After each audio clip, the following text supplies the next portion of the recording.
टाटा केमिस्टमध्ये काम करतो. 2014 पासून मी काम करतो इथं. गेले 6 वर्ष मी ATBमध्ये काम करतो. 1 वर्ष झालं मी मटेरियलमध्ये आलो आहे. मटेरियलमध्ये आल्यानंतर मी झिरो होतो. फेने स्ट्रॅकर पूर्णपणे झिरो होतो, ब्लँक होतो मी. नंतर मागच्या वेळेस माझं एक स्ट्रॅकरचं ट्रेनिंग झालं. त्या स्ट्रॅकरमध्ये पण तुमच्या ट्रेनिंग थ्रू मला खूप काही शिकायला भेटलं त्यातून. म्हणजे मी स्ट्रॅकरबद्दल पूर्ण ब्लँक होतो. काय बेली बटन काय असतं, कुठं व्हील असतं, कुठं काय असतं, काहीही सुद्धा माहीत नव्हतं.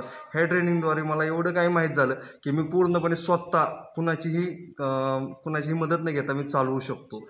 आणि आत्ता व्हीने ट्रेनिंग झालं. हे 3 दिवसाचं ट्रेनिंग झालं. ह्या व्हीनेबद्दल सुद्धा मला काही माहीत नव्हतं, ब्लँक होतो पूर्ण.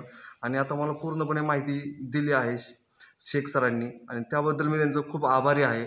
आणि असंच पुन्हा तुम्ही एकदा ट्रेनिंग अटेंड करा. अजून मी काय त्याबद्दल काय ब्लँक राहिलं असेल तर पुन्हा मी एकदा ब्लँक कव्हर करू शकतो, हीच ग्वाही देतो आणि संपतो.